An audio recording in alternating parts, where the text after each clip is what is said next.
수많은 보조 지표들이 존재하지만 대표적인 지표들 중에서 볼린저 밴드 지표는 무려 3위 안에 드는 강력한 지표로 꼽힙니다. 특히 변동성이 큰 시장에서 상단과 하단을 어떻게 공략하느냐에 따라 단순한 추세 추종자가 될지 아니면 안정적으로 수익을 쌓아가는 트레이더가 될지가 갈리죠. 즉 볼린저 밴드를 제대로만 활용한다면 여러분의 매매 성과는 눈에 띄게 달라질 수 있는 거죠. 오늘 영상에서는 볼린저 밴드로 승률을 끌어올리는 실전 활용법을 설명드리고 실제 매매에서 볼린저 밴드를 활용해서 매매하는 영상까지 담았으니 끝까지 시청해 주시길 바랍니다. 먼저 기초부터 정리해보면 볼린저 밴드는 가운데 20일 이동평균선을 중심으로 위에는 플러스 2 표준편차, 아래에는 마이너스 2 표준편차를 그립니다. 쉽게 말해서 가격이 상단 밴드에 닿으면 상대적으로 비싼 자리이고 하단 밴드에 닿으면 상대적으로 싼 자리예요. 이게 단순해 보이지만 여기서부터 수많은 패턴과 매매 기법이 파생되는 건데 단순히 볼린저 밴드만을 가지고 매매하시면 휩소나 트랩으로 인해 제대로 타이밍을 잡지 못해서 단독적으로 사용하는 것보다 RSI 지표나 차트 패턴 등을 접목시켜서 활용해야 됩니다. 볼린저 밴드를 통해서 어떻게 매매를 해야 되는지 설명해 드릴게요. 예를 들어 밴드가 바짝 좁아지는 걸 우리는 스퀴즈 구간이라고 하고 스퀴즈 구간에선 곧 변동성이 커질 준비를 한다고 보시면 됩니다. 이후에 추세가 나타나면서 밴드가 활짝 벌어지는 걸 벌지라고 하는데 밴드 폭의 이격이 클수록 추세가 끝나가고 있다는 신호예요. 다만 실전에서 추세가 강할 때는 밴드 폭이 확장돼서 추세가 지속되는 경우들이 빈번히 발생하기 때문에 RSI 지표를 추가해서 트레이딩에 적용시켜야 되는 거예요. 사실 볼린저 밴드는 횡보장에서 사랑받는 지표로 알려져 있고 추세에서는 대응하기 힘들다는 평도 많지만 제대로 대응하는 법을 모르기 때문에 이러한 내용들이 언급됐다고 보시면 됩니다. 보통 스퀴즈 구간에선 향후에 추세가 나타나는 징후이기 때문에 매매를 준비하는 단계로 생각해야 됩니다. 이때 생각할 수 있는 전략으로는 횡보 추세가 연장될지와 향후 추세가 어느 방향으로 나아갈지를 계산해야 됩니다. 횡보 추세로 생각하되 추세가 나타날 때는 두 마리의 토끼를 잡자는 취지로 전략적 포지셔닝을 해야 되는 거죠. 화면을 보시면은 스퀴즈 구간에서 RSI 지표가 우상향을 하고 있고 밴드 중심선 또한 우상향을 해주고 있지만 상단선에서 쉽게 돌파하지 못하고 있죠. 이처럼 볼린저 밴드는 이평선처럼 밴드폭 안에서 추세의 방향을 잡기에는 다소 부족한 요소들이 존재합니다. 그렇기에 어느 정도 모션 이벤트가 확실하게 나타나야지만 추세의 방향을 잡을 수 있는 거죠. 스퀴즈 구간에서 밴드가 확장되기 전까지는 추세를 예견해서 포지션을 잡는 것이 아니라 이후에 밴드가 확장될 때까지 기다렸다가 가격 변동이 발생하면 추세의 확정을 짓고 매매하는 거예요. 우리는 포지션에 확신을 주기 위해서 패턴을 차트에 접목시킬 겁니다. 현재 밴드 중심선 위에 가격이 존재하지만 쌍고점 패턴이 보이고 이전부터 가격 저항을 받고 있는 영역이기 때문에 강하게 돌파하지 못하면 추세가 전환될 수 있는 유력한 구간으로 봐야 됩니다. 이후에 위에 저항 매물을 소화하지 못하고 쌍고점 패턴 넥라인을 이탈하면서 밴드 하단선까지 가격이 빠졌지만 밴드 하단선에서 지지받고 다시 반등할 수 있기 때문에 이러한 구간에선 중심선 근처에서 저항을 받거나 일시적으로 가격 반등 나올 때 하락분의 갭을 메꾸면 안 되고 3분의 2 비율을 넘지 않는 위치에서 상승 힘이 끊겨야지만 매도로 대응할 수 있는 겁니다. 보시면 중심선 근처에서 저항을 받았고 이때 매도로 대응할 수 있는 거죠. 이후에 추가적인 하락이 동반되면서 큰 추세의 수익을 챙길 수 있는 겁니다. 밴드가 확장되어 있어도 차트 패턴을 활용해서 매매 타점을 잡아낼 수 있습니다. 현재 차트에서 벌지 구간에서 스퀴즈 구간으로 전환되는 시점에 쌍바닥 패턴이 보이고 하단의 RSI 지표를 보시면 쌍바닥 패턴의 첫 번째 바닥에서 이미 과매도 구간으로서 RSI에서도 바닥이라고 해석되고 있습니다. 이때 두 번째 바닥에서 상향 조정된 점을 고려하면 충분히 매수세로 방향을 돌릴 수 있기에 넥라인을 상향 돌파할 때 매수로 대응할 수 있는 겁니다. 차트를 보시면 첫 번째 상승할 때 볼벤 상단을 잘 타고 있지만 RSI 지표에서 과매수 구간을 암시해주고 있으며 이후에도 추가적인 상승이 견인되었으나 상승폭은 미흡하죠. 입바 반전이란 것은 상승 추세에서 양봉 이후에 음봉이 출해되는 거고 단지 음봉이라 해서 입바 반전이 확정되는 건 아닙니다. 충족시키기 위해선 일정 가격대에서 브레이크 없이 상승 직전에 발생했던 매물대 밑으로 가격이 빠져야지만 허용되는 거죠. 이처럼 가격이 빠졌을 때 RSI 지표도 하향해준다면 적절한 타이밍으로서 매도로 대응할 수 있는 겁니다. 다른 상황을 보면 지금 차트에서도 입밥 반전이 나와주고 있죠. 이때 볼벤 하단에서 긴 아랫꼬리가 출회된 점은 강력한 신호이고 이후에 장대 양봉은 상승을 장악해주고 있기 때문에 유의미한 구간이에요. RSI 지표도 과매수 영역이 아닌 중심선 근처에서 방향이 전환되려는 스탠스를 보여주고 있기 때문에 볼벤 하단선 지지를 받았으므로 매수로 대응할 수 있는 거죠. 실전 매매에서 볼린저 밴드를 활용해서 매매하는 걸 보여드리겠습니다. 볼린저 밴드와 RSI 지표로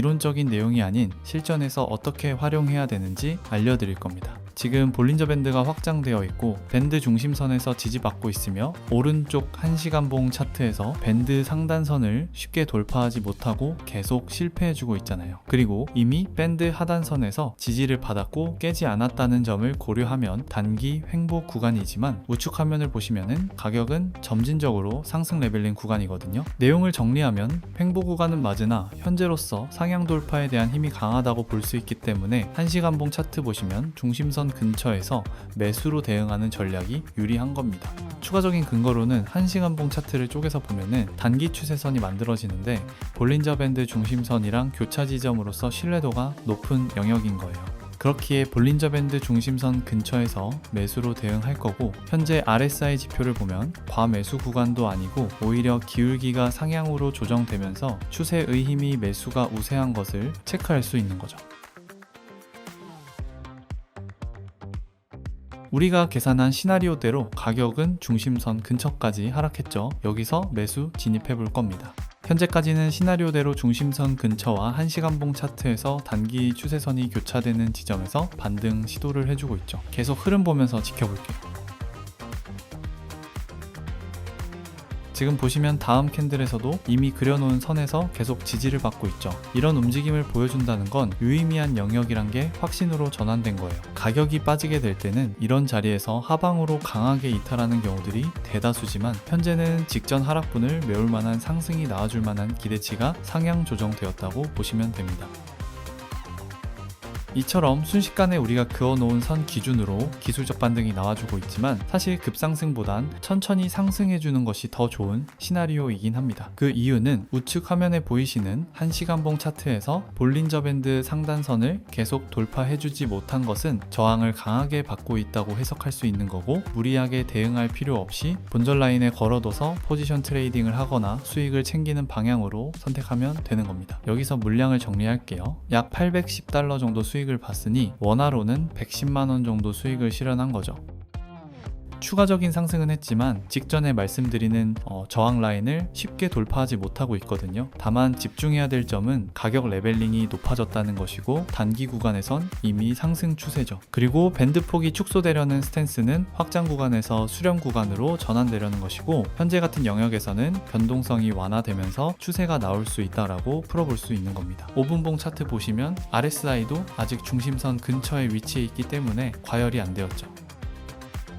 추가로 저항받고 가격이 하락했던 음봉을 기준으로 삼고 보면 음봉의 중심값 부분에서 저항을 받았기 때문에 아직은 상승 추세를 지속하기 위해선 힘이 약하다라고 보시면 되는 거예요. 여기서 매도로 대응해도 되지만 단기적인 힘은 상승에 기울여져 있기 때문에 이런 구간에선 성급하게 진입하는 게 아니라 시간을 가지고 차분하게 대응해야 되는 겁니다.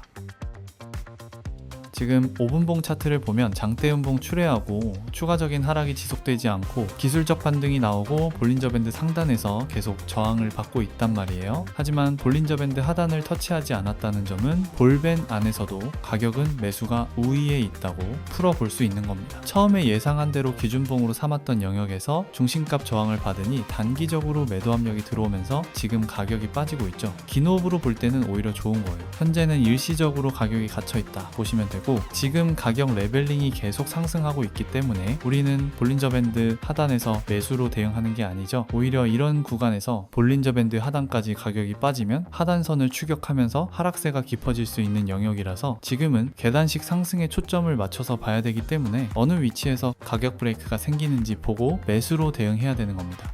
1차 반등 이후에 볼린저 밴드 중심선에서 지지를 받고 반등했던 점을 고려하면 현재도 중심선에서 지지받고 있기에 매수에 대한 가능성이 열린 겁니다. 최대한 중심선 근처에서 매수로 대응을 해볼 건데 현 시점에서는 지지가 깨질 수 있기 때문에 조금만 더 지켜볼게요. 이 정도면 수차례 지지 테스트가 이루어졌고 반등을 시도하고 있기에 여기서 매수로 진입해 볼게요. 지금 보면 이전에 반등했던 영역과 같은 패턴의 양상을 보이고 있고 여기서 지지가 깨지면 손절을 해야 되는 위치입니다. 하지만 여러 근거들을 제가 설명드린 것처럼 현재는 매수가 유력한 위치라서 계속 지켜볼게요. 이처럼 여러 차례 지지 테스트 거치고 양봉 마감했기에 반등을 성공했다고 볼 수 있죠.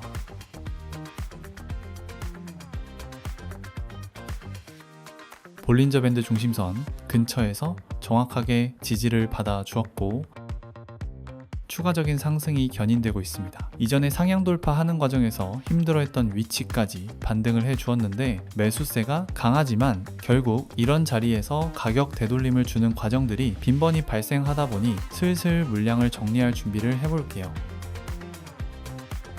욕심 없이 이쯤에서 물량을 모두 정리해 볼게요. 이로써 원화로 약 115만원 정도 수익을 실현했습니다.